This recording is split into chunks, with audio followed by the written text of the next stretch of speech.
didn't come from a home where there was violence. He didn't come from, you know, in terms of those role models, it would be so easy to go, oh well, you know, mum and dad were divorced, or mum, you know, dad beats mum, or you know, there's like abuse. Yeah, stuff there's like something that, but it was a normal family. You could really relate to it being such a normal family. Yes, dad maybe, and this is the point.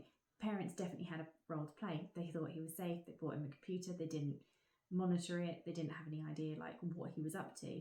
There's definitely a responsibility to the parents, 100%.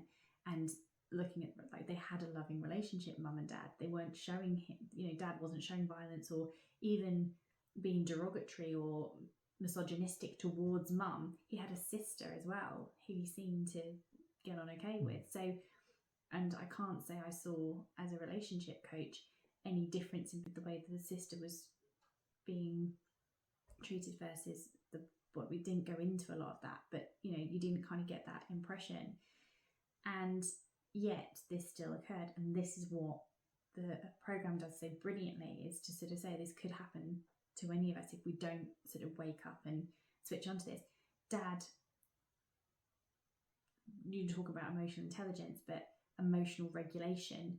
Dad did feel angry, but didn't necessarily like lash out, but you could see there was an anger, but it's that repressed anger. And that's what I think is such a fear for, that is what such a fear for young men, is that kind of idea of the stoic masculine, where you don't express your feelings and you don't let them out and you don't talk about them, because we haven't created that environment for men to do that historically, or even, to be honest, today.